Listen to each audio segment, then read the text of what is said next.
Davey, 3-0 defeat here in Glasgow. Thoughts after that one? I'm glad I'm not back for a while. Let's go first half first. Let's go with the first half first. First half? I thought the first half, the shape and that was good. Our shape behind the ball was good, but I don't think we caused them many problems offensively. So it's trying to get the balance right between being difficult to beat and then getting something from the game at the top end. So we spoke about that at half time. Always came here with it kind of in my head. We'll see how the game goes, but I always had a change of shape in my head. But then we lose a really poor second goal. But at that point, Shane Blaney's come off and he was struggling at kind of the full-back area for a while now. I'm having to ask Andy Winters to go and play left wing-back because Sammy's had to jump and Dan's had to come round one. So in terms of the full-back areas, we're a wee bit light now, and I think we paid for that today. I think on the left-hand side, the goal comes from that left-hand side. No, I'm not individualising Andy because I thought he put a really, really good shift in. Is it difficult putting Stevie May in the middle of the park as well, where he has played there, but it's not... I'm sitting there and I've not got any midfielder. I've got shins, but I think you've got to pick and choose the games. Again, I've got to be careful in terms of the age profile that's on the park as well at times. You know, looking to have all your older ones on at the same time. So, it was just, I thought, the message is, look, it's good, but we need to try and get a wee bit more pressure at the top end. And unfortunately, I think we don't get our press quite right, and that's where the first goal comes from. So it goes into Schmeichel, so we've kind of come out with our structure, out our shape, pressed. They play through the press. We should really get a turnover there, or it should be a foul. He shouldn't spin us, and then it leads to a goal. And that's kind of then, once that goal goes in, you know it's going to be difficult to get something from the game. So we gave it another 10-15 minutes and then changed the shape.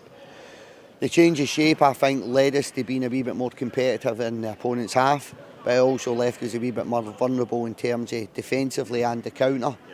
And you could probably see that game became a wee bit more transitional the longer the half went on, and it was a change of shape that caused that. The change of shape helped us get some box entries. I think Mo Salah had a turnover for the middle, he's got to get his shot off, and then there was 3 or 4, I think wee Smithy had one, Tetty had one, and then we had 3 or 4 good contacts. I think Dan Finlayson, Ryan McGowan and Mo Salah, but they come from corner kicks. But you get the corners because you're a wee bit more aggressive offensively that leads to the corner. So the shape worked in terms of getting more pressure on the top end of the park, but I think it left us a wee bit more vulnerable at the back end. How difficult is it as well, not just kind of physically but mentally, when Celtic have, I think it was 80% possession in the first half? That doesn't bother me. It doesn't bother me. I've spoken about it, you've got to be comfortable. Just in terms of not switching off all the time and constantly... It's difficult. Folk think that's easy. Like, is that how I want to play football? No, not really, but you've got to find a balance between a Ferrari and a mini Metro. Like, you've got to find that balance, and the only balance you can find. You've seen the team that came here midweek, they've not got the same finances Celtic got, but that's not a shape or system I want to play. I think there's going to be a couple of games this year, this being one of them, where I felt we had to change our shape. But you can see the quality I've got. People are looking at going, I've made loads of changes, but I think it's a wee bit an understatement, because I don't think the players that are coming in I'm taking any one of them. Yeah. Like Dane Murray, I felt was one of the best players in the Championship last year. Yep. I took him in a heartbeat this year. So the changes they're making are still top level players, are probably international players from their own associations. But I think the game, once that first goal goes in, the game becomes a wee bit easier for Celtic. We've got to show our hand, then the space and the distances get a wee bit bigger, then you leave yourself a wee bit vulnerable in terms of defensively and in the count. Is that a wee bit of a compliment that Brendan did go to his bench and bring on the embarrassment of riches that he has in terms of McGregor's and Maiders? And yeah, I don't know. He's probably looking to get them. I think they were always going to play a part in the game, and it's the game time for them then to get into Tuesday.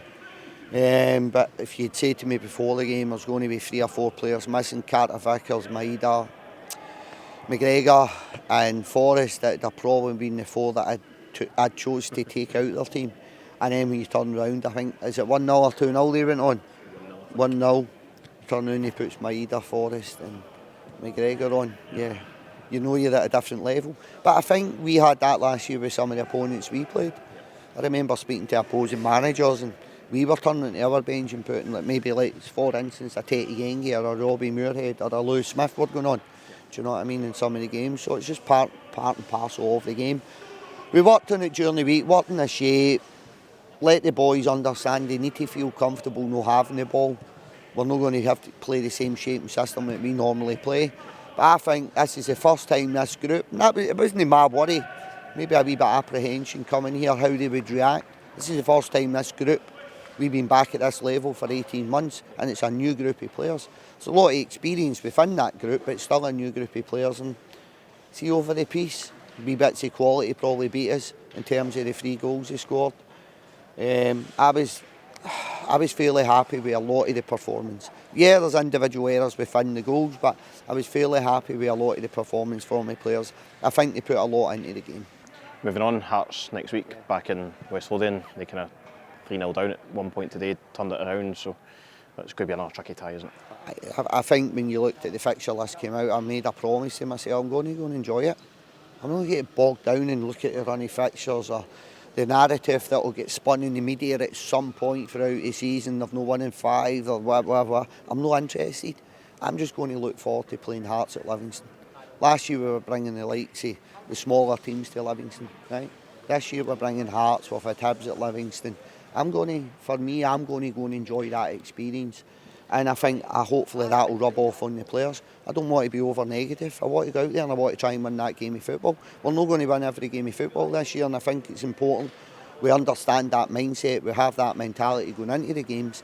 But hey, let's go and have a go, and we're all looking forward to. There's not many look forward to coming here.